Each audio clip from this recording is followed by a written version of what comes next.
All right, welcome back to The Devil in Detail, the Grendel Reread podcast. I'm Eli. I'm Ben, and this is our 84th or 85th episode. Yeah, Special episode. We've got a full waiting room. A Hello, full Jens, cast. Take it away. Let's add Tell the pin. us the tale. We've got Matt Wagner. We've got Jay Geldof. And we've got John K Snyder III. Welcome, guys. So amazing to have you. We got the band back together.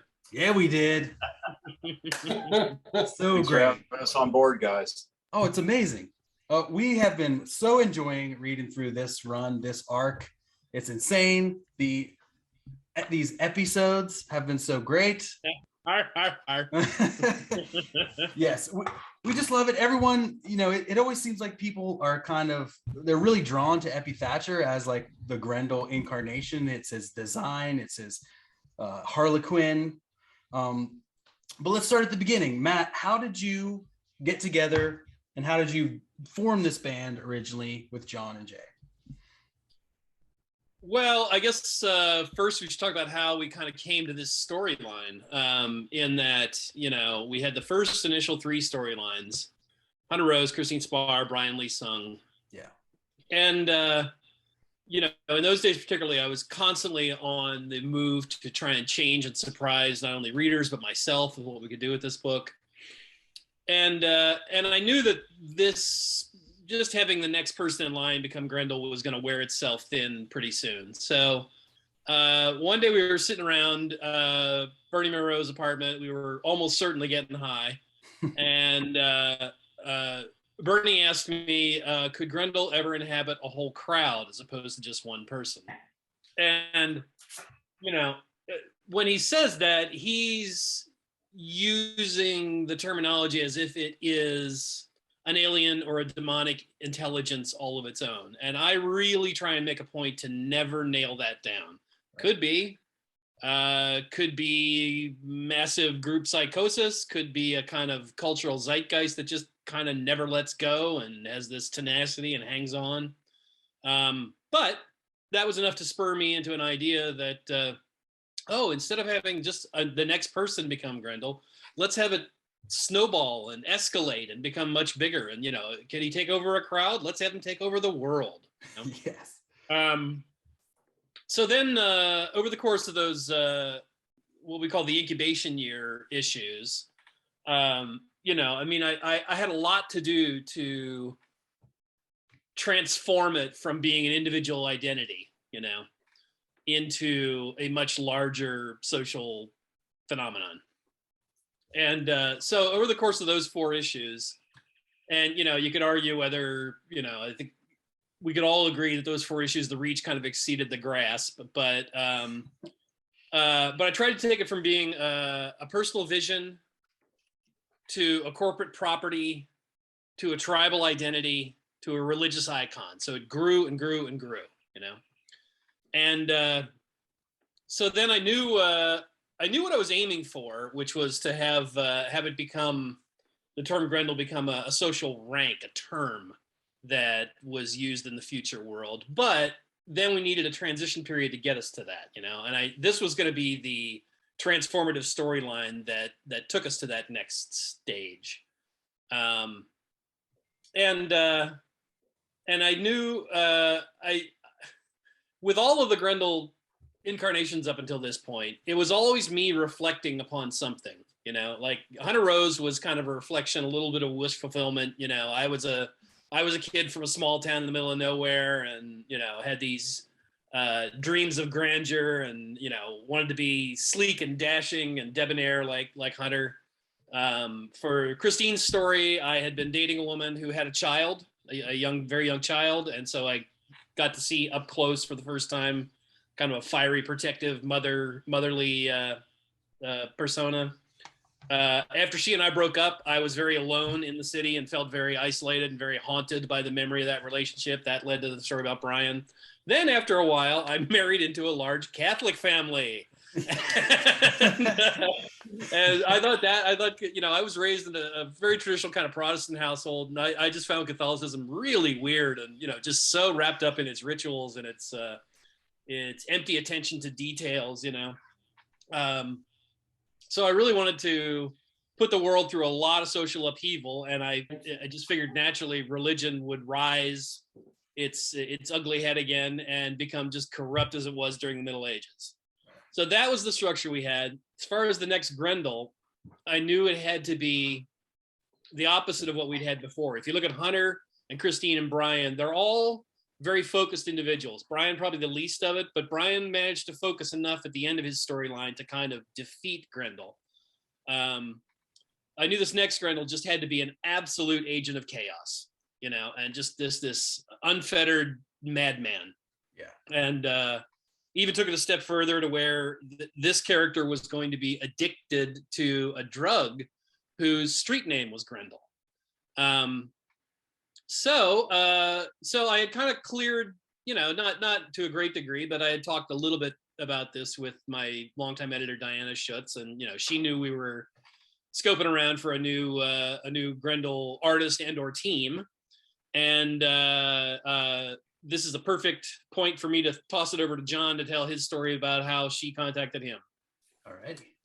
Okay. Well, let's see. I was working over at Eclipse at the time, and I had done my series Fashion in Action over there, and I was working on a series with Tim Truman called Leo Cragg the Prowler, which was kind of a shadow, you know, as an older guy pulp thing. Anyway, the whole point is I had done during that period, I was real interested in the Johnny Quest series over at Kamiko, and had asked about doing something on that as well. And I did a gallery piece for the series, and Diana was the editor on the series. So I turned it in, and when I got back the art in spring of, I think it was spring of '87, there was a little sticky note attached to the overlay on the art, and it was from Diana asking if I'd be interested in working with Matt Wagner on Grendel. So she was like, you know, please contact me, and she had her phone number, and I gave her a call, and I said, you know, it sounds interesting. I was only peripherally, I wasn't that familiar with the series. I knew of it. I'd looked at a few issues, and I was aware of the Christine Spar character and the way the book looked with the Panders and Jay's work.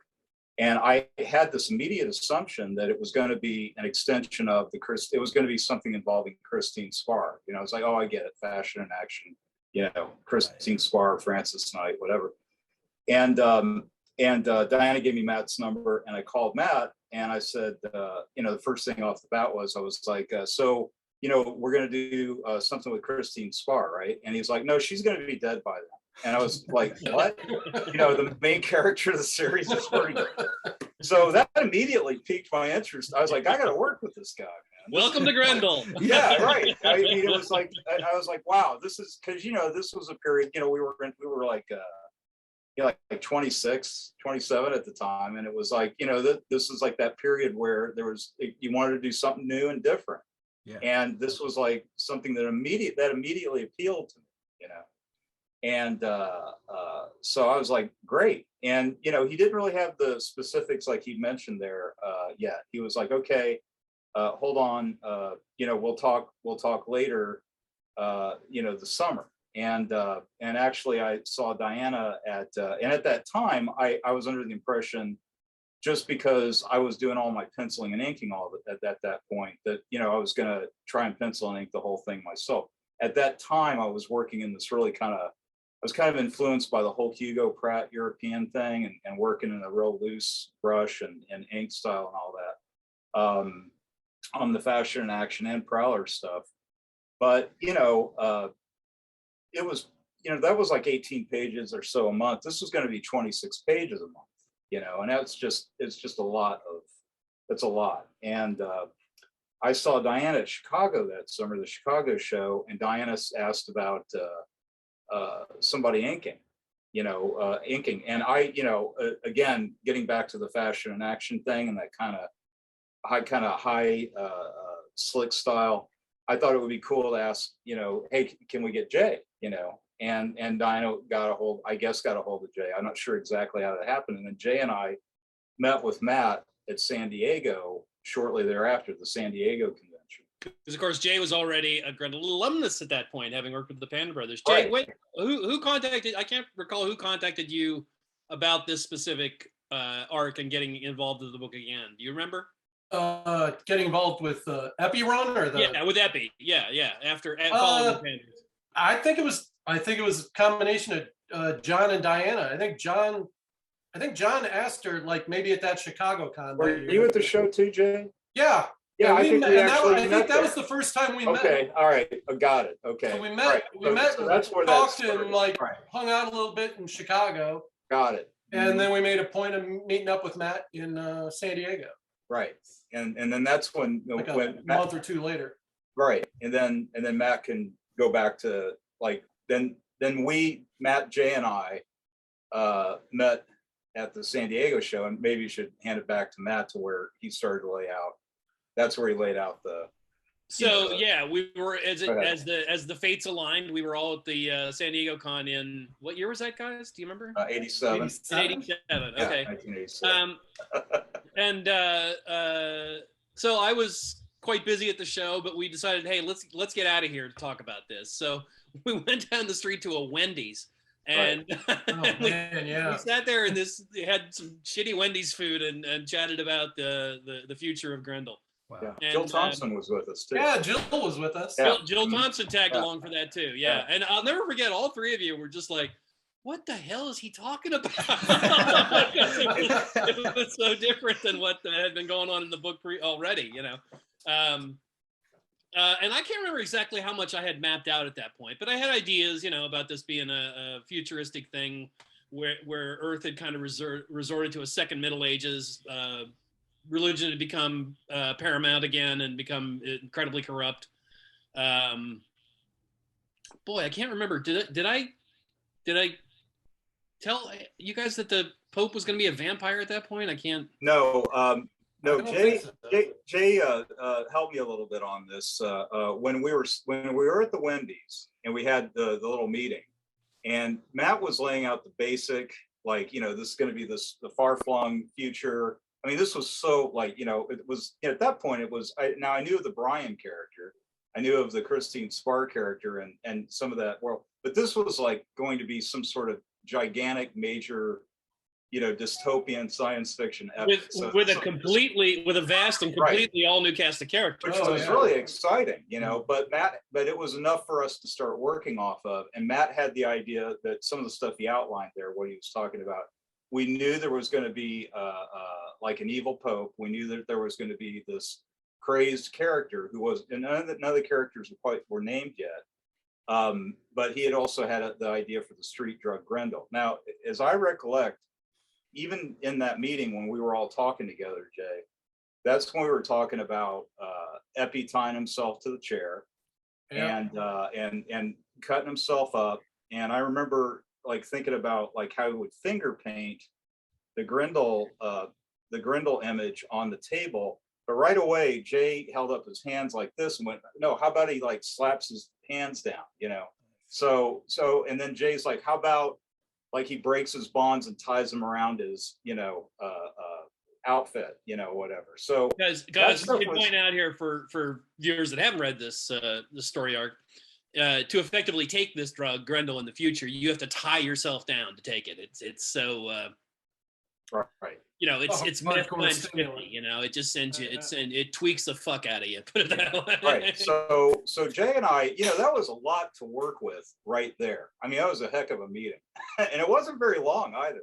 So I went home, Jay went home, and Jay did a pile of sketches, and I did a pile of sketches, and Jay and I sent them back and forth to each other. And that's where all this stuff kind of came together. So, in your great little book here, some of the material I sent you, let's see here, this is Jay's, this is what Jay had sent me. That's the very original. And you can see his little signature right there.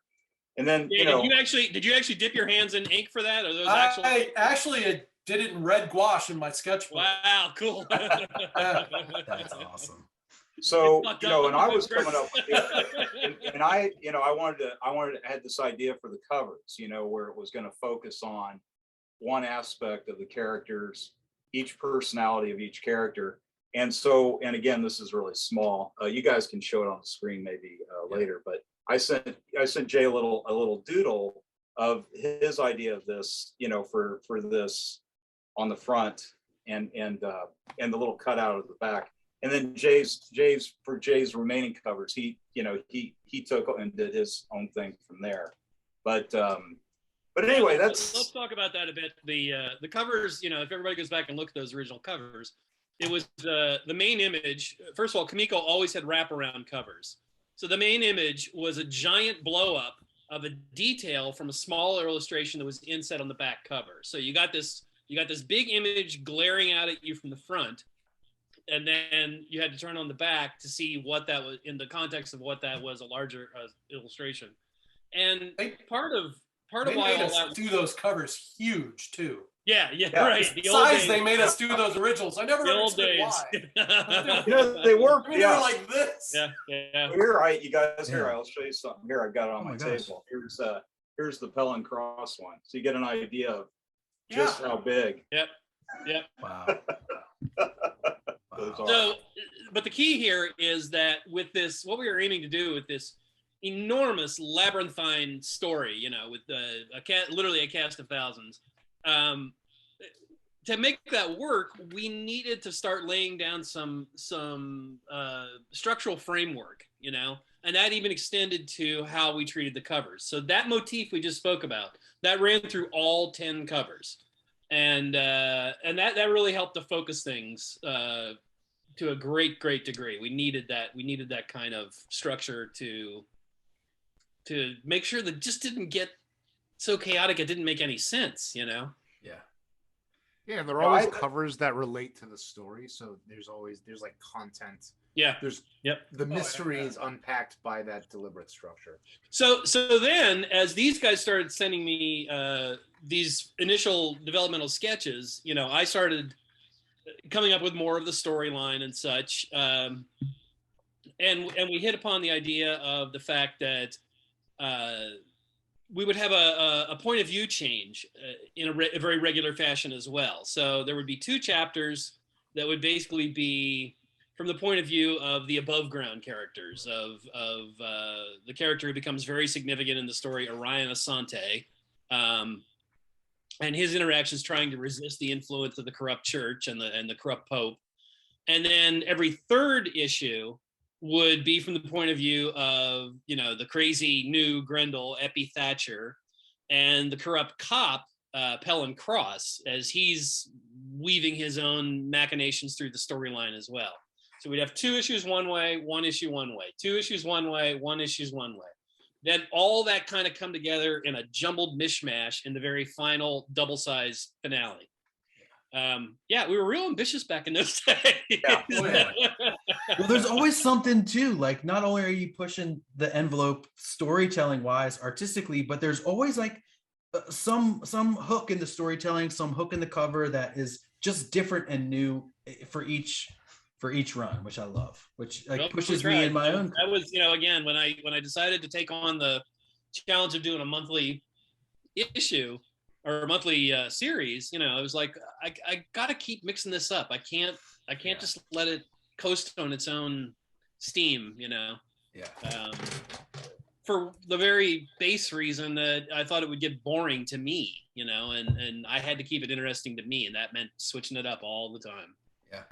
Well, how about the Dark Horse covers that Jay and John put together? Say that again, Ben. I didn't hear what you said. The Dark Horse covers, the mixed media experimental ones that. Oh, those were all John's. Those were all John. Yeah, those are all mine. I did those. Yeah. There's like a pinup that Jay did. That's kind of like in here too. I guess so. Yeah. We were looking at this piece, Jay, of Eppy like rocking out or something, or taking the Grendel. That was, and I think that was initially done for the Art of Grendel book. No, dude, it was for the Grendel cycle. Once I took Grendel cycle, you're right. Yeah, once I took Grendel's Dark Horse, we had to, before we could get everything back into print, we had to have some guide for readers that were just going to be lost, and so we did what was basically a Grendel history book encapsulating all the various storylines, and then all the various artists that were associated with those storylines did brand new pinups. So both Jay and John did a brand new pinup for the Grendel cycle. Oh, cool. Matt, were you still working in plot script as a writer? Was they still working? You got to speak up a little bit, Ben. Yeah, bring that mic. There you go. In plot script in Marvel. Yes, style? yeah, it was all plot and dialogue. And guys, I'll toss that back to both of you. Was that the first time you both worked that way, and how did you like it? I'm trying to think. I can't recollect if it's the first time, but I think it was the first time I worked on that many issues. I'd written my own stuff for Fashion and Action. Tim Truman over at Eclipse, when we were working on the Prowler book, he had a panel by panel. So as I recollect, it came real easy to me. Now, Matt and I were talking a lot, like all the time on the phone, and so we were like, "Hey, let's do this," and like, "Hey, let's do this," and "Hey, let's do," And so there was this kind of real, like, wouldn't it be great if this happened? Wouldn't it be great if that happened? So when I would get some of Matt's plots, there was already a little bit of context to, I had some ideas about where we were going with it. But, at the time there was such I don't know, I felt like there was such a collective force of, we all just seemed to be on the same page, So it was kind of like, I had the gist of where it was going as far as the main storyline, that there were all this, it was like these, all these different levels of power, all trying to, interact with work behind each other's backs. And there was all this kind of intrigue, and there was this general overall, I saw the whole thing almost like a giant political cartoon, and something that when Matt and I first talked about, and I know with Jay too, when we talked about this, one of the key phrases was that it would be kind of like a Dickens type thing, It was very Dickensian, yeah. Yeah, and also, I was thinking about certain kind of political cartoons that were done, during the 1920s, during the Depression, during the Industrial Revolution, all throughout history, because we were like dealing with all these big things like the Inquisition and all these different, so all that stuff was kind of self-propelled itself in the storytelling of, how things would look and what was going on in the action. So when I would get Matt's scripts, it kind of, I don't know, the whole thing just kind of, it came real easy to me. I didn't find like, oh, I can't tell. I kind of was like, I know where this is going, and Dave, what about you? Was that your first time working with a plot and dialogue? That was definitely my first time. Even working on my own stuff, I would write out full scripts and stuff practically. Well, let me ask you this. I had a hard time with it. I have a hard time with all of this stuff all the time. But yeah, I mean, some of it was definitely easier than others. But then, I'd get to a part, and I think it was my third Eppy issue, and it was like, the script was like page 15 through whatever, they fight. And I was like, all right.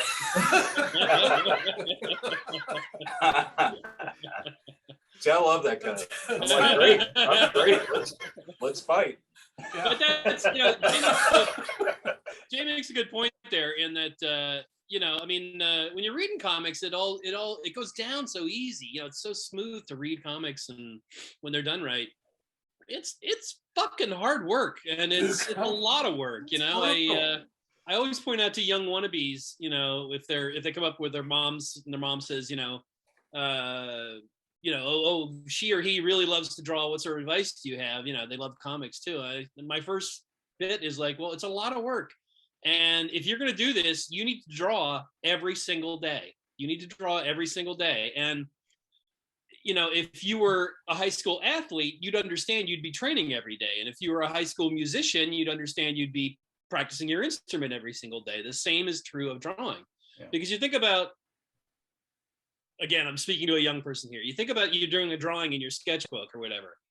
It probably takes you a while, right? That's one drawing. A comic is probably 22 to 26 pages. There's probably 1 to 3 to 4 to 5 to 6 to 7 panels per page. Yeah. So you're looking at 170 drawings per issue, and that's just a lot of work. And you really got to figure out a way to be able to access that level of production in yourself.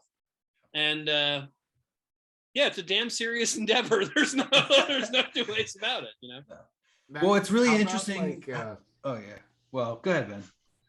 How about scripting to the compositions? Like you get the pages back, you see the amount of space that's been left, you see the places where you don't, keep things silent, where you could keep things silent. How do you approach the volume of scripting that you? Well, what I would do in those days is Diana would give me Xeroxes of the pencils, right? And I would go through with a highlighter, or neon green or orange or whatever, and I would block in where I thought I had space visually. So I would visually set the amount of space I had to work in, and then I would make my words match that space. But I always particularly loved working this way, especially in these early days when I was stretching and challenging myself. And the collaborative nature of this style of working was just very invigorating, because I would write these stories, and then it would come back to me fully visualized, and all of a sudden it would suggest new stuff to me. It would suggest new verbiage. It would suggest new ways that a character would speak. It would give even more personality to a character than I had envisioned initially. So yeah, a very rewarding way to work, I thought.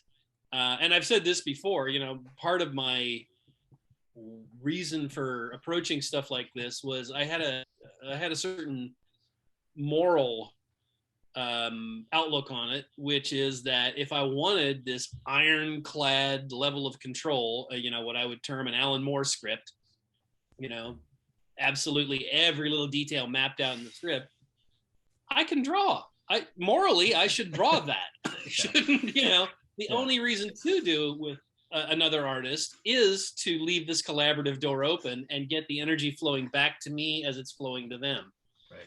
And it just always worked out great for me. I loved it. Yeah, I really enjoyed working with Matt in this fashion. We worked this way together also on the Dr. Midnight miniseries over at DC. And again, I part of it is I think Matt and I, kind of have a lot of the same lines in a lot of ways in storytelling. And I think so. I just thought it came very, very easy to me on how to take his ideas and lay them out. And again, because we were dealing with all this, these big issues with the power between the churches and the corporations and all that, visually that was like, I had a vibe to go, and just take the camera and just go way up, way far, way high up, way far away, and then close in for the characters. And, so, I had a lot of fun with that because I was really into the whole concept. I was really influenced by a lot of the movie work that was being done, production work that was being done at the time of, like when Alien first came out in '79, like Lynch's Dune, the Ralph McQuarrie stuff for Star Wars, Blade Runner, very much so. And, that whole biomechanical thing, the industrial thing that Lynch was doing, but combining that with all that Gothic architecture, and it was just, and also, I love German expressionism and the whole thing with the jutting angles and all that. And a lot of times I felt like that kind of exaggeration helped with, again, we were working so quickly. It was like, it was kind of impossible to draw all that stuff, meticulously. I tried in parts, but other times you'd have to work in really broad sweeps and just have big swaths of black and big geometrical shapes and all that sort of thing too. Yeah, so, because here again, there was not only a lot of drawing per issue, a lot of design work. These guys had to design an entirely new and very alien world, and and they were able to pull it off in very regular fashion, which is, God, such an achievement, But John's talking about the design. John's talking about his design influences there. I was influenced by the shit I was seeing and living at the time, because again, I had met my future wife. She was Canadian. She lived in Montreal, so I moved up there with her. Montreal's a very European city, not like the American East Coast cities I was used to.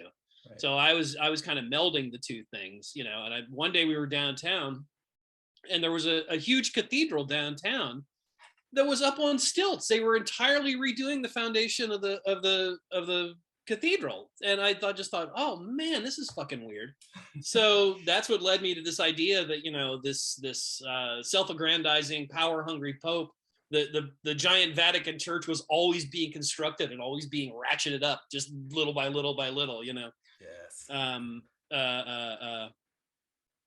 Yeah, and Matt, you sent me some photos. Yeah, right. I actually sent John some photos of that. And like, guys, look at this. This is a church up on stilts. Yeah, and you guys have one of those photos in your book too, right? As well. Said, yeah, that was really cool to see all the reference and stuff like that too.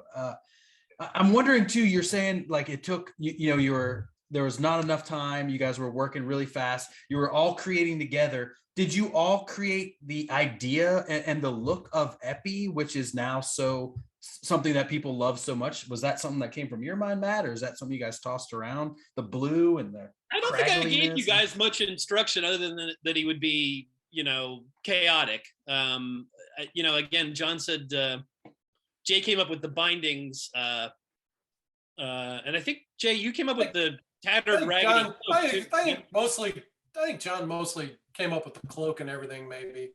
Oh, really? But we were throwing stuff back and forth. There was a lot of back and forth back then. So. I think it's a combination. Go ahead, Jay. Go ahead. Yeah. I was just going to say, I think it was a combination. I think it was a collaboration. Now I had a pretty specific idea about like Orion and Tajiro and when he was still Pope, you know, and all that, but and an idea of what Eppy's face would be like with the scraggly hair and all that. And I had doodled that, but Jay really refined that, you know, in his issues with, you know, all of the, you know, getting back to all the design stuff, you know, with all the stuff that Jay did, he got very specific with that. But I would say in the design of the Grendel costume, again, you know, we had this meeting and we came back home, and I was very much into this idea of the whole medieval meets, you know, this kind of biomechanical, kind of dystopian, backwards, forwards technology thing. So I did envision Grendel being almost like in a druid's cloak, you know, head to toe, all black with a big hood. And again, I had sent that sketch to Jay, and then Jay came back with the idea of it being more of the tattered and open with the bindings around the body aspect of it, which, you know, frankly opened it up more to be more of a you know, and Eppy wasn't flying yet. You know, I mean, Matt had come up with all that. So little by little, yeah. You know, but it made him more kinetic. It made him more action oriented. Right. So he wasn't getting into all this sort of thing where he was. I saw him almost more as a kind of a sulking, kind of in the shadows type character. And with the way that Jay kind of, you know, Jay and I working through the design, and with Jay making the those suggestions, it really opened it up more. So, like, you know, to be more kinetic, like Matt said, you know. Sure. John, you told me fairly recently, we were chatting, and you told me kind of who you based Orion on. I forget who you said. Yeah, well, I mean, right away, I just thought of Orion as kind of inspired by De Niro as Vito Corleone and Godfather 2. You know, I mean, that was just my immediate like go-to for, you know, that kind of, you know, and again, it's that thing of like kind of rising up in power, you know, and actually when he kisses the Pope's hand, it made, you know, it was that scene where he kisses the Don's hand before he kills him. When he goes back to his hometown. So that was kind of my take on that. But the Eppy thing is so funny because, again, you know, I thought of this, you know, from Matt's description and all the mindset I think that all three of us had during that time, the stuff we were influenced by, like the movies I'd mentioned, and, you know, it was like this thing where it was funny, but it was like darkly funny, you know, darkly satirical, you know, like something like Repo Man, or, you know, like Monty Python was kind of funny, but then, you know, Terry Gilliam moved on to do Brazil, which was a huge influence on this book, I think, and Jay's work. And you know, it's kind of funny, but it's very, very dark, you know. So, and I was really digging that whole thing of like, it's funny, but it's really kind of a way to deal with the reality of, you know, this really oppressive dystopian world that could exist, you know. And even 35 years ago, these were big issues. But with Eppy, I wanted to really kind of, I thought of him very cartoony, like take a depressed guy, but make him like the most depressed guy, you know. And, you know, so my immediate thought was, you know, the sandwich board, instead of saying God loves you that you would see in the city, God hates me. I mean, it was like an immediate thought, and the hair and all that.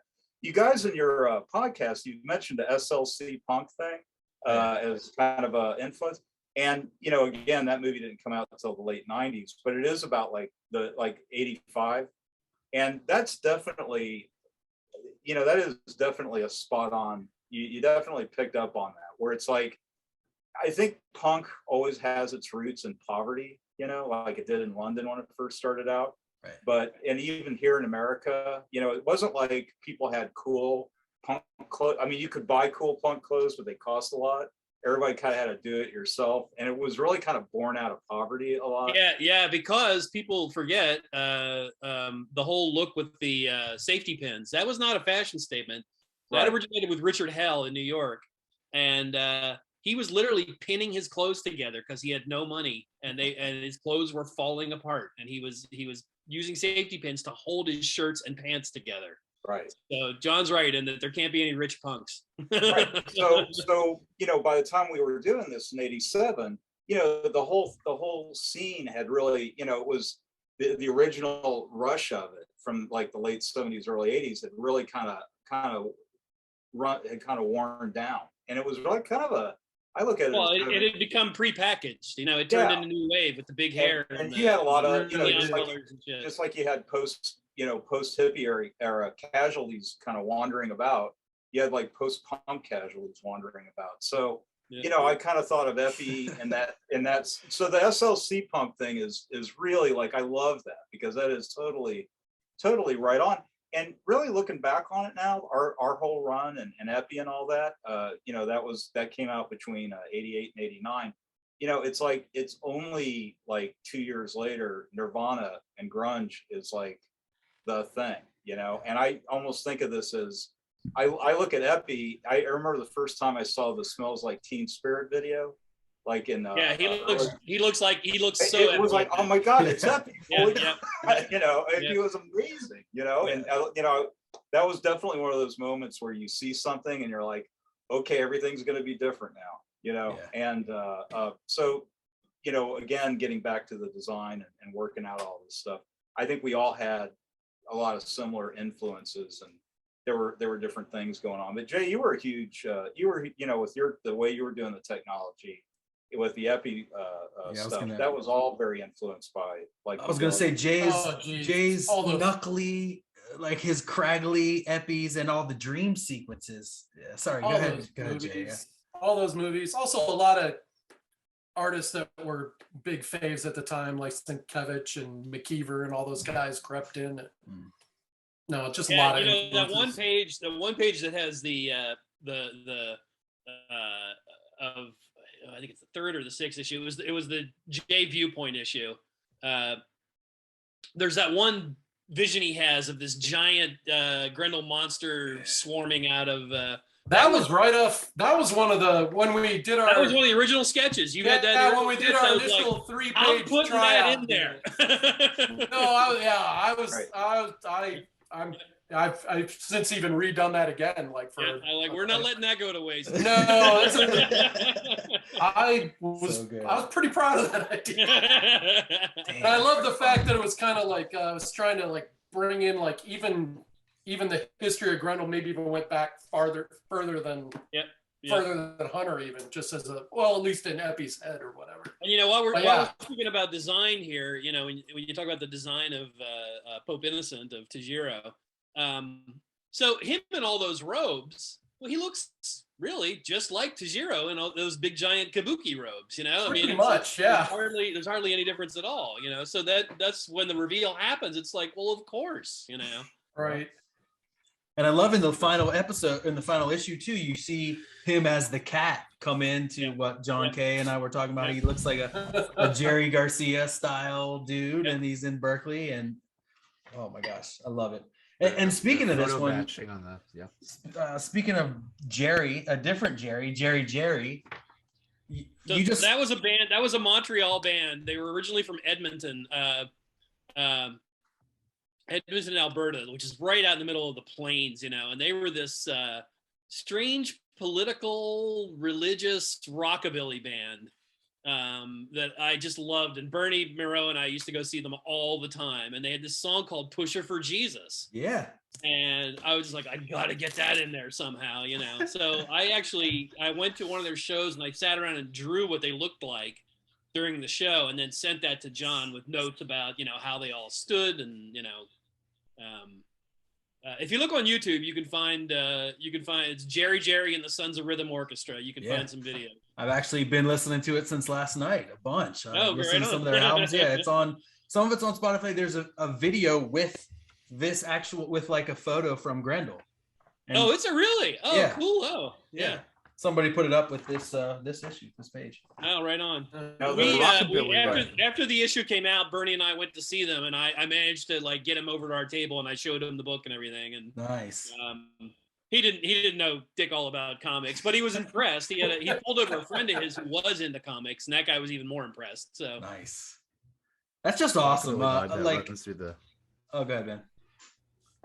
The rockabilly vibe that you mentioned, Matt, runs through the entire book. It feels almost like you're using Elvis as an anchor, like a counterweight, so that we can understand just what's happened to the church and what post-atomic war America looks like. And more than rockabilly, I would call it psychobilly. I was a big fan of the Cramps at the time, and that kind of dark rockabilly was a real influence on me as well.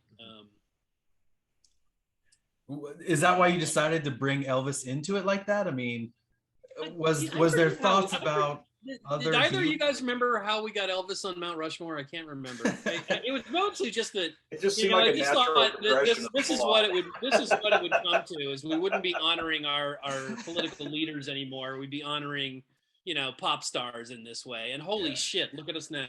You know? Yeah, you know, it's funny. I mean, we did that we had the Elvis book 35 years ago, and it was like, you know, I mean, Elvis had only been dead about like what, a decade or so, I think, at that point. Yeah. You know, now it's like that's I mean, you know, he's completely deified, you know. I mean, that's completely legit.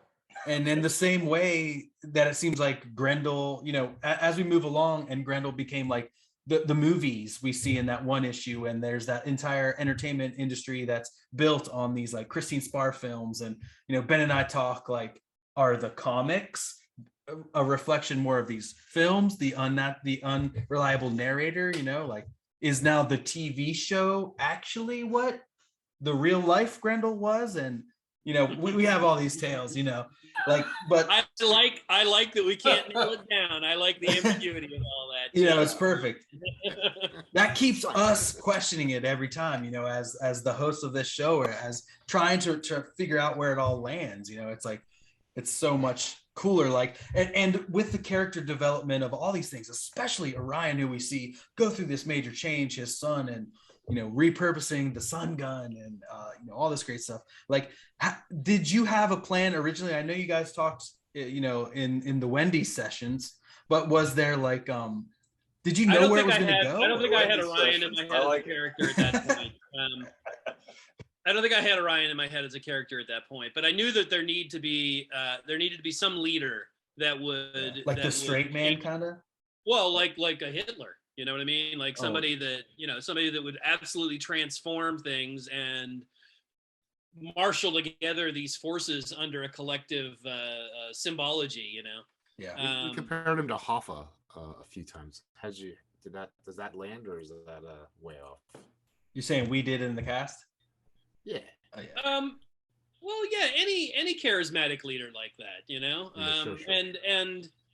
And you know, I kind of took my cues from Dune, in that the lesson of Dune is to beware of charismatic leaders. You know, the first Dune book is all about, you know, here's this Messiah, here's this powerful character that's going to transform everything. And it doesn't work out. He transforms things terribly, you know. So Orion, for all his best intentions, ends up becoming just as despotic as Pope Innocent would have been if his plans would have succeeded. You could say that for Elvis or any type of rock star too that becomes too big in their time. They get deified, and then Yep, it's pretty rare when you have somebody that goes all the way to the end of their life with, like, I'll point to David Bowie, somebody that went all the way to the end of their life with a firm look on their own output, and certainly Bowie veered into that self-aggrandizement again and again and again, but always managed to pull himself back from the edge. Yeah, he could always blame it on it's a hard balance to maintain. Yeah. Another balance you guys maintained, if I may segue perfectly, was the way that you broke up the work. Like John's doing pencils here and Jay's inking, and Jay's doing pencils and inking. Why was that decision made? Was it just something you were like, okay, so this one, like you said, Matt, we're focusing on these type of characters, so Jay is kind of like with these characters, and here we are focusing on yes, it was to bring a slightly different point of view and a slightly different visual elan to each change of narrative viewpoint. That's cool. How did it work for you guys, like John such and a Jay? unique thing. Yeah, for sure. What's that? Just like how did you guys feel working that way, kind of sometimes inking, sometimes penciling, having kind of like these characters that you developed a little more? So start with Jay, I say. Yeah, Jay, go ahead. I think it worked real well until I fell down.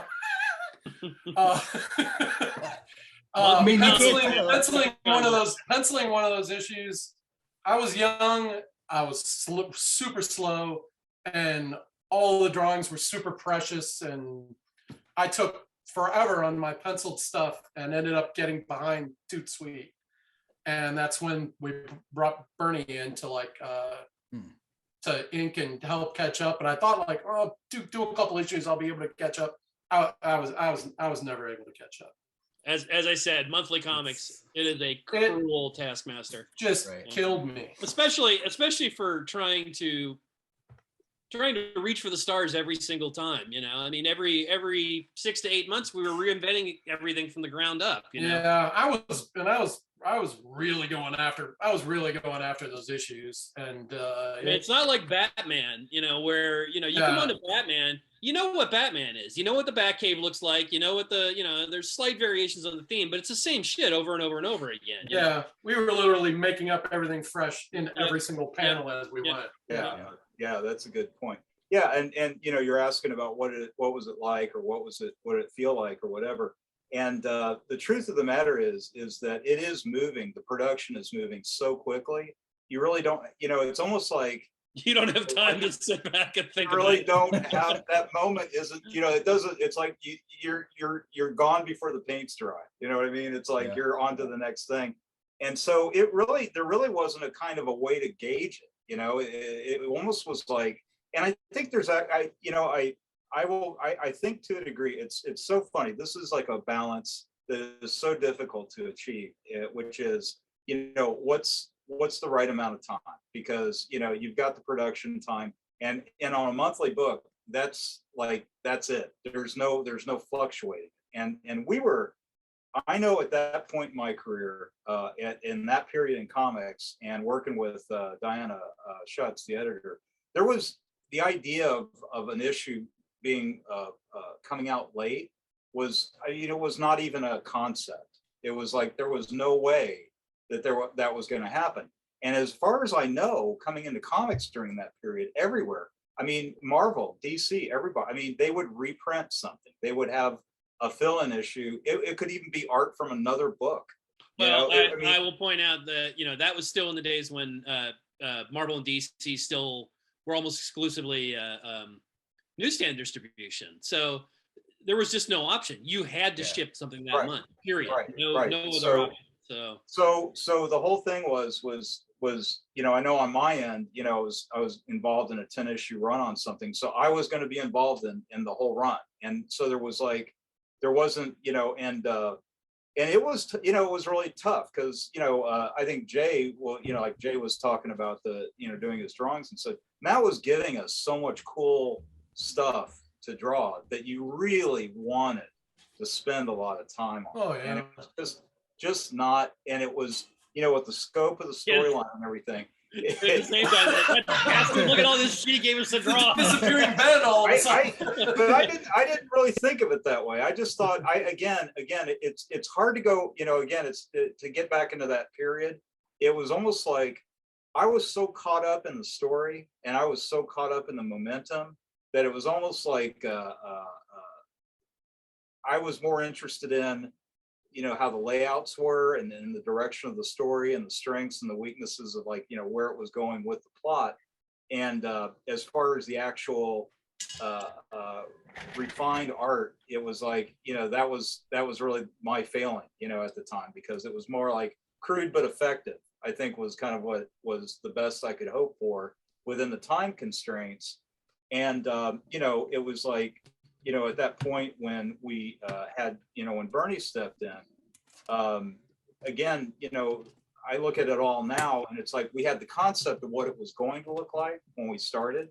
And now you have the actual final, you actually have the final what it is.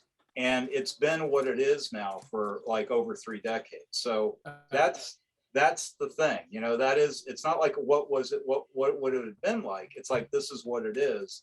And I really like it for what it is, you know. Yeah, I do too. You know, I do too. As what it is, and it's kind of like, I think in the creative process, when I think of, you know, when I talk to younger people about, you know, they want to do comics and they want to make things and all that, and everybody's got the same concept. They have the idea of, this is what I want it to look like, you know, and it's almost like it has to look like this or we can't go forward. And my thing would be, go forward, warts and all. You know, because even if it's not perfect, it's like you'll discover things and little accidents will happen and little neat things will happen that won't happen if you don't do it at all. And you just keep doing it and doing it and doing it. And one of the things I love about looking at your guys' podcasts and looking at the old pages is not only in seeing what Jay did with his work and going over my work, but, you know, it's really neat for me to see what Bernie brought to the you know, to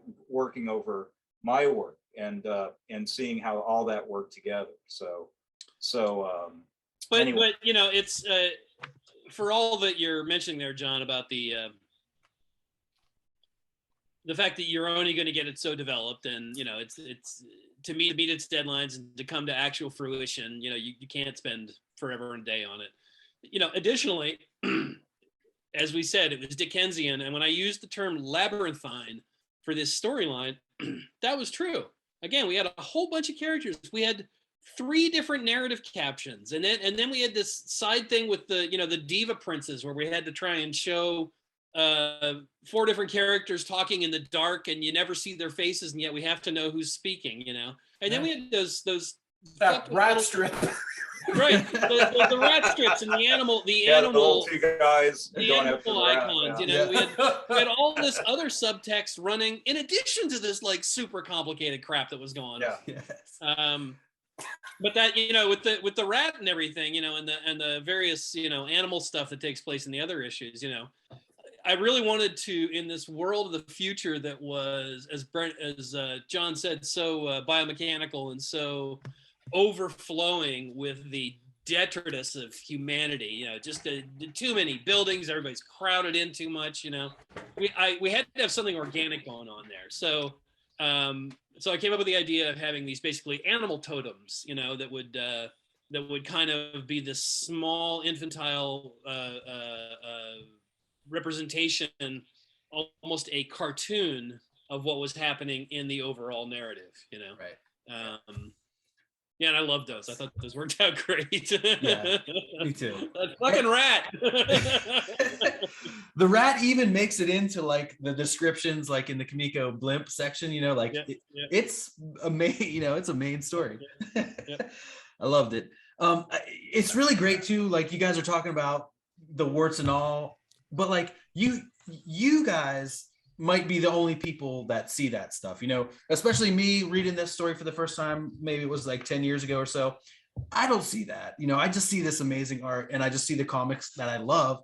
And so like I wouldn't have even thought about timing or how much it took. So like, to see it, go ahead, Jay. Well, that's another thing that was maybe a little bit like, at least it was a little bit difficult for me at the time. I was used to doing books for a couple other companies where you would do your book and you'd maybe see it out on the stands, like maybe a month or two late, like two months later at the latest. Yeah.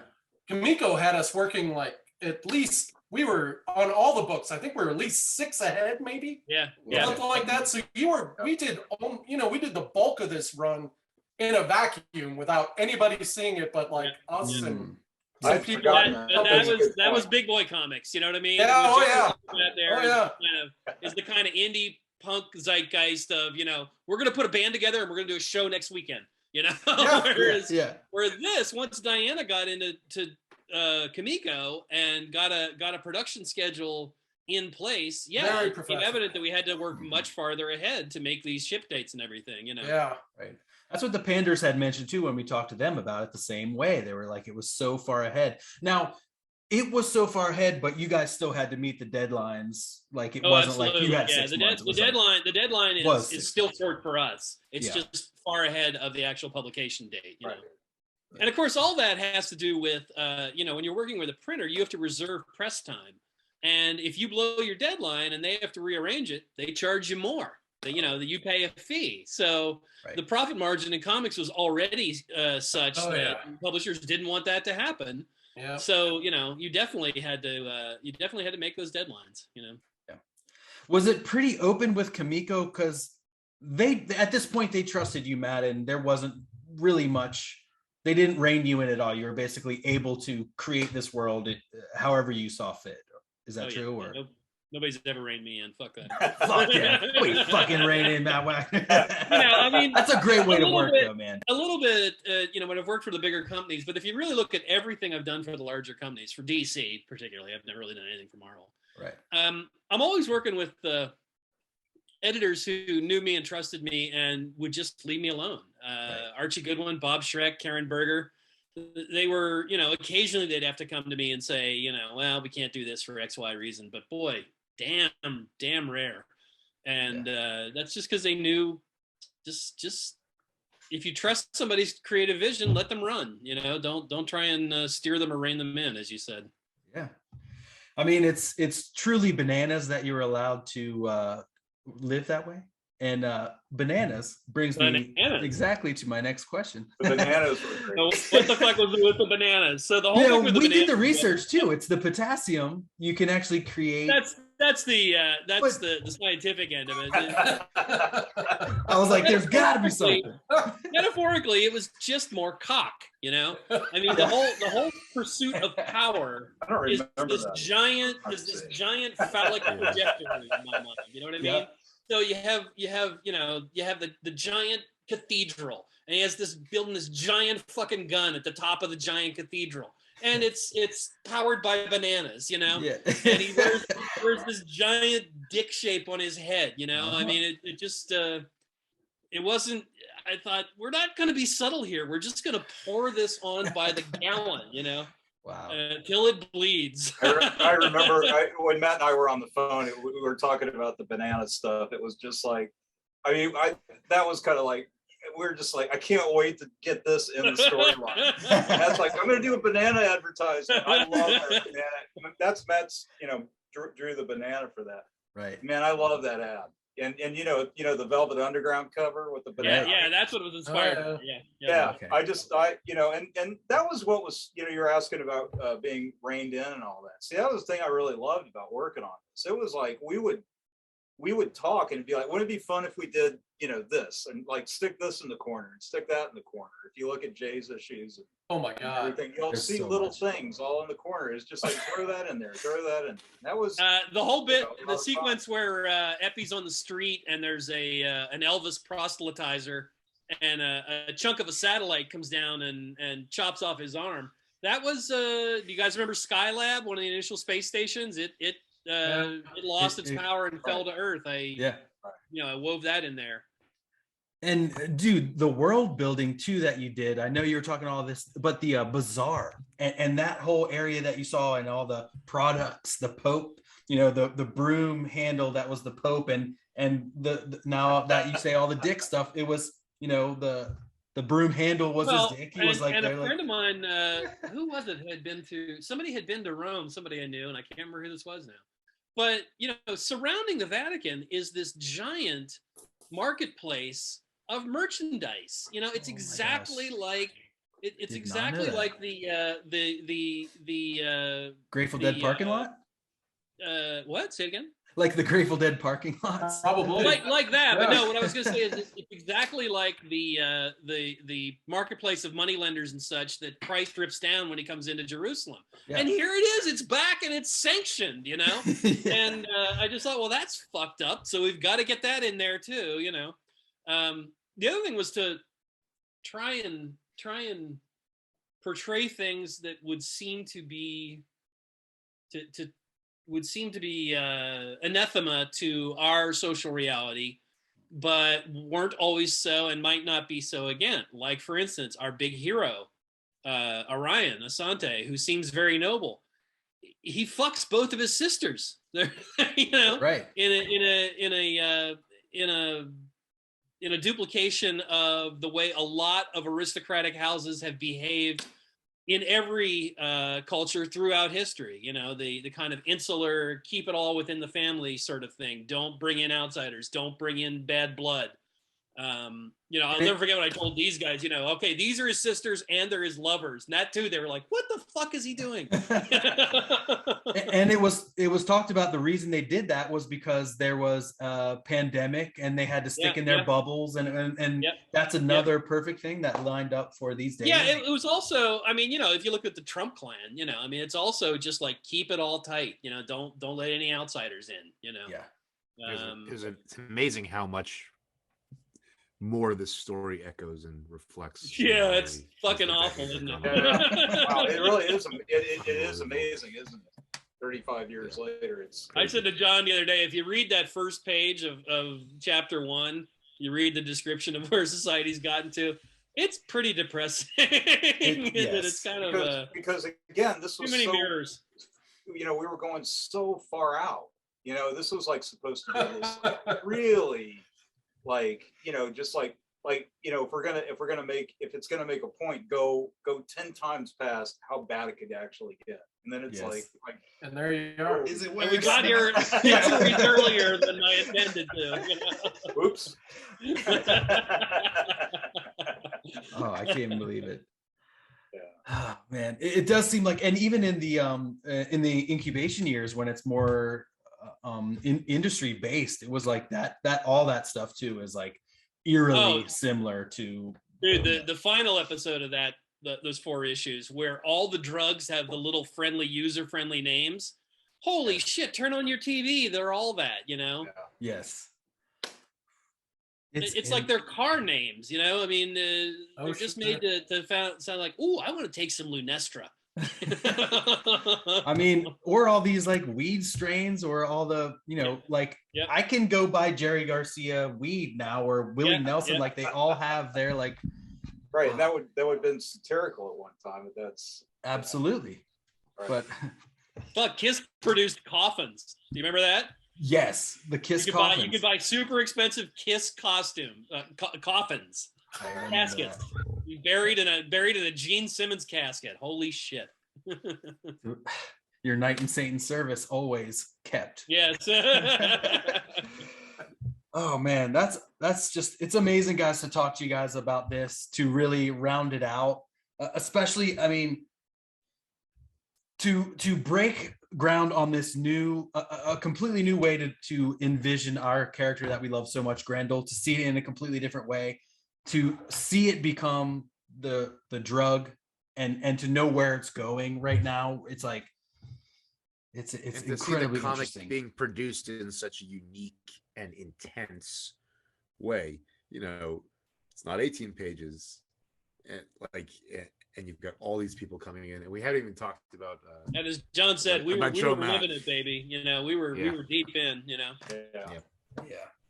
And Joe Matt, and I feel like at this point, we really need to have Jeremy Cox on the show, because I feel like I'm always talking shit about the new coloring because I love what Joe did. I love the Kamiko coloring, but it's interesting. And how did you view that, Matt? Like, how did you work with Jeremy Cox? And it had to be recolored because of the deterioration of the original work, material. right? We did not have printing screens. Yeah.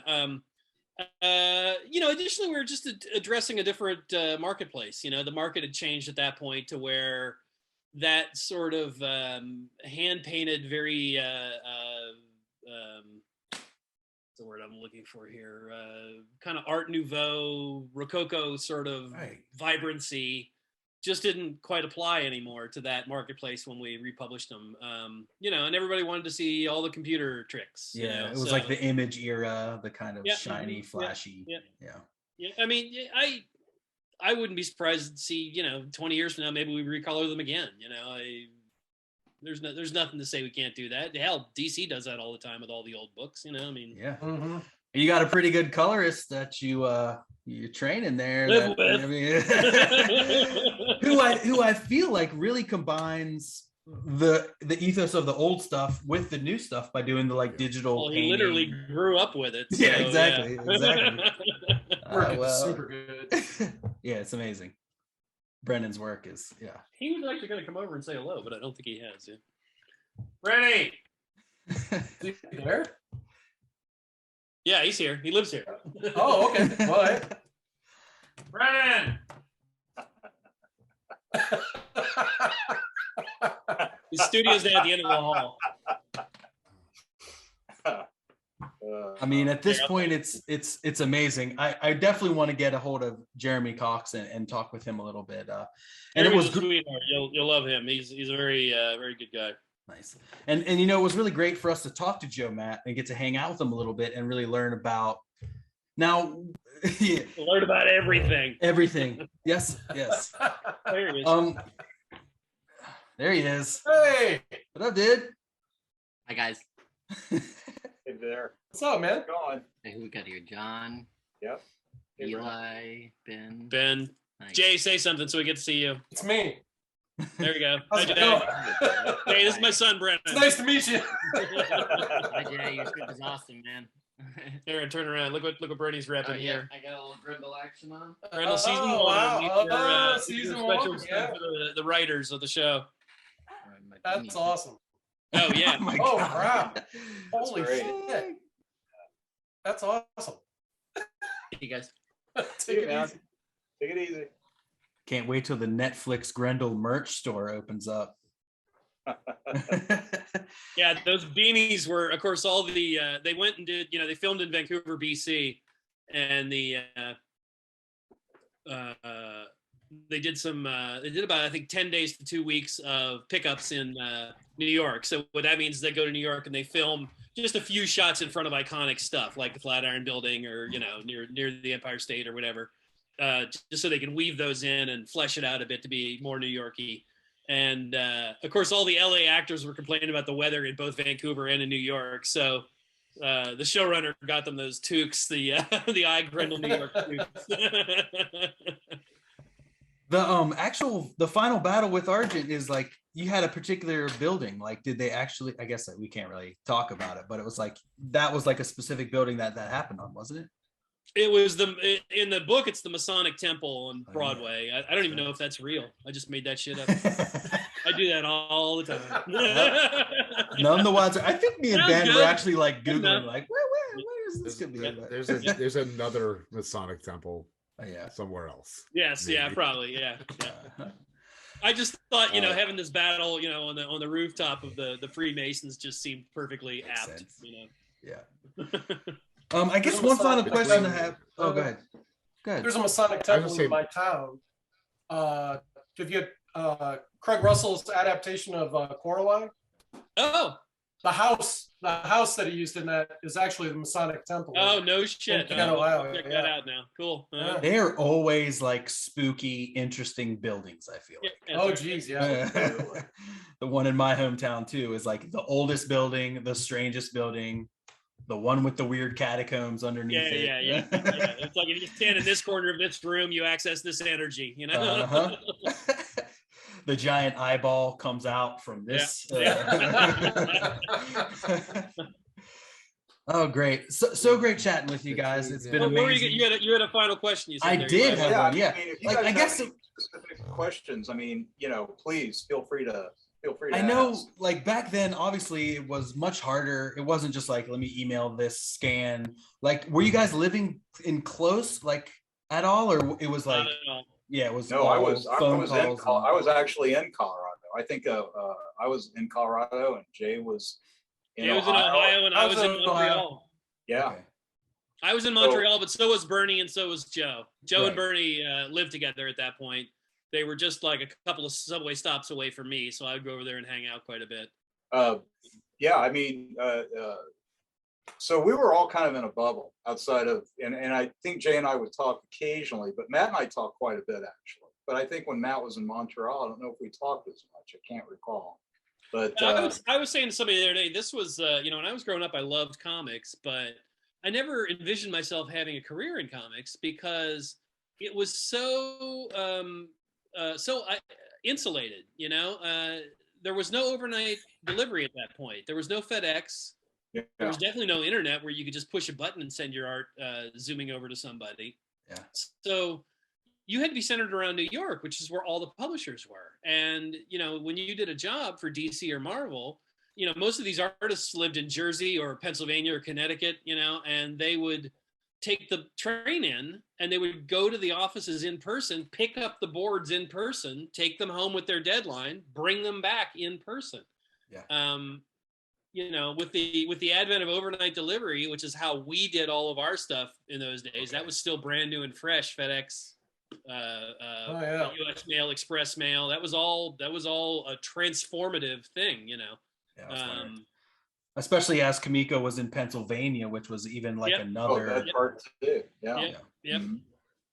Yeah. And frankly, when you guys interviewed Joe Matt, that was the first time I've really seen anything about, like, I didn't know anything about like how Joe was doing the coloring and all that. And that was the most insight I really got into how Matt and Joe and Bernie were all working together. And it really gave me a more, when I was working at the time, it was just, I got to get this done. And, all this other stuff just kind of happened. And now that I saw, after seeing Joe's interview, it really kind of opened my eyes up to what I thought was a really vital part of all this coming together, was the fact that Matt and Joe and Bernie were all together. I think that helped the production. And I think it helped with the continuity of the whole thing kind of having a togetherness to it. That really added an element that I didn't realize was really, in my opinion, Matt, was pretty crucial to get the whole thing done. Yeah, I mean, I was also getting married to Diana's sister, so it was there was this orbital aspect to all of it, to where there was just this world that we were all kind of part of. I mean, right. I know, when I go to Comic-Cons these days, it's so vast, and there's so many people working in it. Back in those days, it was almost like a special club. There weren't that many of us. Right. And nice. We really felt a connection, like what John's talking about there, But Jay, don't you agree that even though we had all that distance back then, we all still felt like we were all connected because we were all working. We really did, and we managed to find ways to. I mean, we kept sending each other stuff and all the time. Right. But I mean, Matt was saying like that he didn't envision himself being in the business because of that. I envisioned myself in the business because of that. I mean, I'm not great at chatting it up and stuff like that. Put me in a room alone and leave me alone.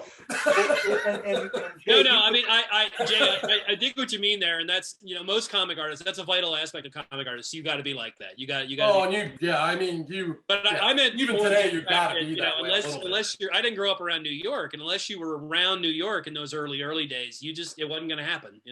Well, I got after let's say ElfQuest and Cerebus and Star Reach and those sort of initial independent publishers started cropping up, that the aspect that we might be able to do this and not be within the realm, not only the realm of the big publishers, but also within the corral of the big publishers. I got out of school in '84, which I was, in Jersey, right out, 40 minutes outside the city.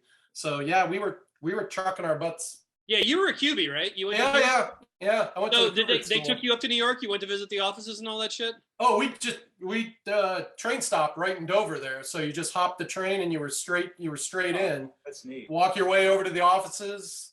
That's how I got my first 2 or 3 gigs. Yeah. Mm-hmm, yeah. Yeah. Yeah. Whereas now, obviously, not that's not. No, you don't have to do that altogether anymore. So. And John, you were saying kind of. Oh, good, Jay. Sorry. Yeah, I mean, the way I got hooked up with Grendel in the first place with the Christine Spar run, though. Oh, right. Friends of mine from school, we put out a pitch for our own anthology comic to get printed up, and we sent it out to a bunch of different publishers, and only Fantagraphics wanted to print it, and they did, which was that was awesome. But one of the people that turned me down was Kamiko. But Diana Schutz was like, we don't want to print this, but would you be interested in inking? Would you be interested in a job inking this book? And I was like, sure. Oh, I don't think I knew the specifics of that. Yeah. What was that first book that Fantagraphics did? It was called Threat. Yeah, I remember Threat. Yep. There was more than one issue of that, right? Oh, there was I ran 3 or 4 or 5, something like that. No, maybe 8 or 9. Oh, that many? Okay. Something like yeah. Mm-hmm. Jay, my collector brain is I had a little bit. Every time you guys are looking in the backgrounds of Grendel and you see some weird little thing you don't understand, that's Threat. None of that shit was from Threat. Nothing goes to waste. I was doing it all at the same time, so I was like, "Oh, I'll put a little dude's head in here, and he'll get a kick out of it when he sees it." Awesome. Jay, what was it like working with the Panders?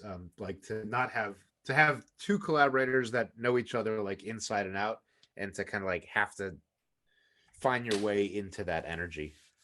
Actually, at the time, I thought we melded pretty good. Yeah, I agree. Once again, I don't think the Panders and I ever spoke. Really? Through the entire run. Huh. I heard back from people sometimes that they wish my line was a little more bloopy and stuff. They when they got to ink themselves on that run, they were definitely using a brush, and it was much more organic than my anal retentive Oh, there's was turned out of a machine kind of inking style. But and I tried to, and I heard that, and as the run went along, I tried to do a little more brush work, but it's still just gonna be tighter than shit. I can't help it. But yeah, we never spoke once. Okay, first time I met them was out in at San Diego. But here's another factor that people don't consider now with cell phones and calling plans. Oh, sure. You had to pay by the minute to make long distance phone calls. Yeah. You weren't doing that on comic book money. Yep, exactly. No. Yep. So it was so different in so many ways back in those days. Oh yeah. And there wasn't the Kamiko Christmas party or something where everyone came in to hang out or something. I mean, they probably had stuff like that, but once again, well, we did. Kamiko had Christmas parties, yeah, and I could have made it a trek, but yeah. No, there was no central spot to hang out. Yeah. Yeah. But back to the Panders, we were, I think, simultaneously we were both into a lot of the same kind of stuff. I had a couple Patrick Nagel prints up in my studio at the time, and when I saw their work, I was like, I'm seeing stuff that translates here. Yeah. And I swear I started every once in a while I would get drawings from them where I would tweak the drawing actually a little bit. I'm sure they weren't wild about that either, but I was also young and full of bullshit. Yeah. So I was like, these Patrick Nagel eyes just fit this stuff perfectly. Mm-hmm. And yeah, I think a lot of that look kind of evolved as it went along too. I agree. Yeah, I agree. Love it. Yeah, that's more talking than I've done in the last 5 months. So We're on it. We are on it. Good for you. somebody else say something. It's interesting just to go back a little bit, just saying, like, John, you were talking about hearing about the way Joe Matt did the coloring. You wouldn't really see it. You guys would kind of like, you do your inking and penciling and then send it off. And then it just like, you wouldn't really see those pages. They would again not the get to see it until it was printed because there was You know, just no I- opportunity to expose them to Right, it. You know? right. We had no, I mean, and as Jay said earlier, we were working so far in advance Yeah.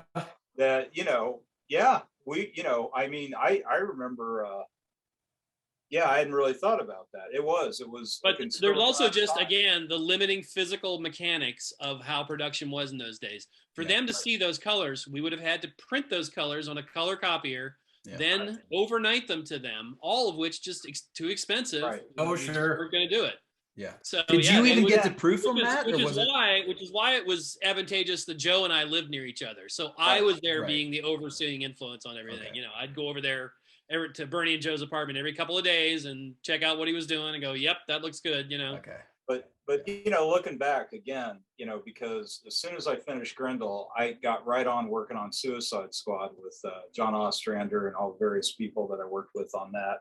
Yeah. And That would have been the actually- same, right, dude? You wouldn't have seen anything past when you turned your stuff in, right? There was Right. I mean, but the whole point, you know, I was working on that, and then I was also working on my Classics Illustrated adaptation of Dr. Jekyll and Mr. Hyde, and actually now that I recall, not too long after we finished this, Jay and I did a fill-in issue of Nexus. Do you recall? Oh, we did. Yeah, we did. I remember that now. And, Yep. Was it just so- one? Did we do a couple? Maybe No, just one. we just did the one. Just right. one? Okay. Yeah, the cover and the interior.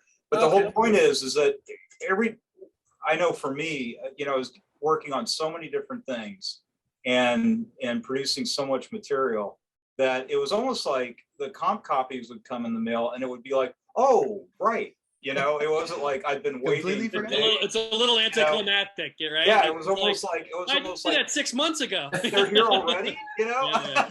because it's kind of because you got and Jay, you know, I mean, and Matt, we were all so busy doing so much stuff Right. that you kind of you know this you literally the comps would show up and it would almost be like it wouldn't be like you'd forgotten about it by any stretch, but at the same time it was almost like you were so busy with so much other stuff. It was like, oh great, you know, now you know that then now I can look at this and all that. So I mean, Would it you was even really- have the time to look at it, or would you just kind of be like, Oh, of course, Oh, yeah, you had time to Had look. to, Yeah. yeah. Oh, yeah, sure. you know, I mean, Yeah, but what you do is you flip through it real fast to begin with. You finish what you're doing, then later that night you look at it a little more in I depth. mean, it was an exciting time. I mean, you know, when I say all that, I mean, it was a lot, you know, it was a lot of fun. I mean, that was really a neat period. And that was, again, because, you know, at that point in my career, I had been dealing with doing strictly monthly stuff up until that point. So that was kind of the rhythm of how things worked. You know, you just kept moving on things. So again, you know, you got used to things. Some things would show, you know, sometimes when things would show up sooner, it would be kind of shocking. You know, it'd almost be like, it's here already, you know, because you got used to that. You got used to that lead time. I was always surprised if something showed up within 2 months of when I finished it. You know, it was always like 4 or 5 months, it seemed like, you know, after it was done. So, yeah. But Yeah, I feel like they can turn stuff over these days in Oh, a yeah, week or very two. fast. Like, Yeah. Oh, sure. absolutely. But yeah, Right. wow. So So much Oh, fun. guys, I got to wrap it up, I think, here and get Yeah. get upstairs and get dinner started. Of course. Huh? As always, Matt. Any final questions, guys, or Well, I think maybe just we'll ask you guys what you're working on these days. Where can we find your work? And do you have any new books coming out? Yeah, good. Matt? Hey, guys. Go ahead. Matt? I'll go last. You guys go Oh, ahead. okay. Jay, go ahead. Oh yeah, I don't have a whole lot. I'm doing a lot of commission work right now. Yeah. During the pandemic, I did a weird little book of God, I don't even know how He was turning toilet paper rolls into art. And they're really cool. I did one joke where I killed a roll of toilet paper and then I beat it to death for a year after that. And then got it. Where can interested buyers find said book? You can find a link on my Instagram. Just look for Jay Geldof on Instagram. There's a link in my profile. Yeah, that's your best shot. John, what do you have to? Okay, well, I've got a graphic novel, 8 Million Ways to Die, which is an adaptation of world-renowned mystery writer Lawrence Blox's Matthew Scudder detective character, who I think most people know right now from the Liam Neeson movie Walk Among the Tombstones. But this was an adaptation of the 5th book in the Matthew Scudder series, and that's still out and about. And I did the adaptation, all the artwork for that. I've got my Fashion and Action collection, which collects my creator-owned series that I did back in the 80s, which is like an all-female spy bodyguard agency in the future. And I plan on doing more with that. So there will be more about that. Both of these books are available on Comixology as well. And I've got a host of different projects I'm finishing up right now that haven't been officially announced yet. So that's forthcoming soon. And I'm on Instagram, I'm on Twitter, I'm on Facebook, and I have a website, johnksnyder.com. So, there's a lot of ways people can keep in touch with everything that I'm up to from there. I should really mention too that I just finished a little sequence for a Motley Crue graphic novel. Like when they first started out in 1981. It's a big book. There's a lot of great artists involved in it. And I did a short segment of it for Z2 Comics, and I really feel I should mention it because the editor, it's written by Leah Moore. I worked with her on a Doors anthology a year ago or so, but it's edited by Rance Hosley, and Rance put together the first Grendel convention back in 1990 in Moscow. So, I have to mention Rance because that was a really special show. Everything comes full circle. I mean, there's a Grendel connection, right? Yeah. And it was really neat that Rance. Jay didn't make it, I don't think, but I got a chance to. Matt and I had already met before, but it was the first time I met Tim Sale, and it was the first time I got to meet Bernie in person. And who I just think the world of Bernie too. He's a wonderful guy, and I love his work. And that was a really, really neat experience. So anyway, that's some of the things I'm up to, and a recent thing I'm working into. And I had to get a Grendel tie-in and a shout out to Rance as well. Dude, baby. I connected with him for a moment on the Grendel Facebook group, and I was really? Man, we gotta have you on the podcast. You really should. You really should. That show was really too. He'll be a good guest. Okay, awesome. Yeah, Rance is a great guy. He's got a million neat things going. So, are you open for commissions as well too, John?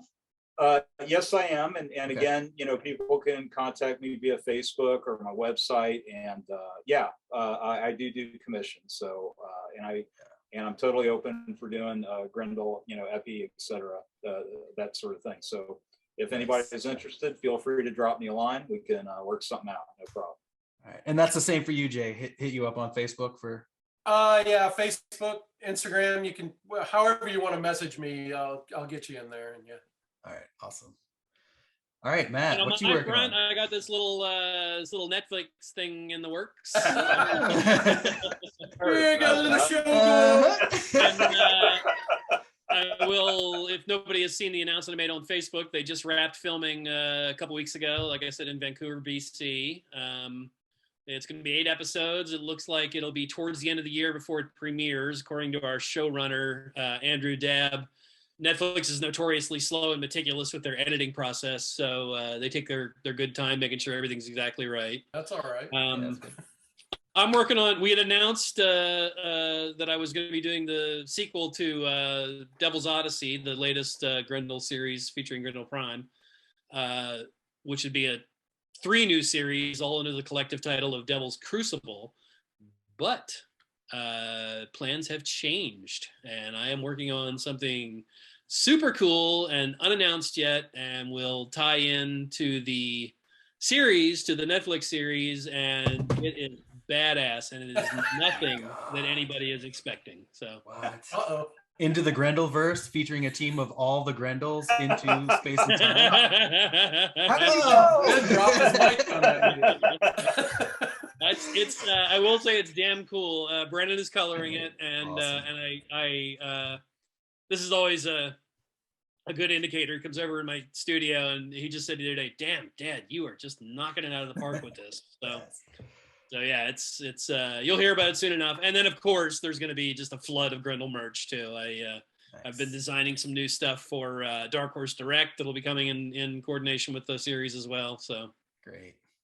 So yeah, a whole lot of Grendel going on, baby. Yes. All right, thank you all again for coming out, and don't forget, always fun keep talking on to you guys. Grendel and keep on Grendeling. Bye, everybody. Thanks. Take it easy. Thanks, guys. Thank you. Thanks, guys. Good time.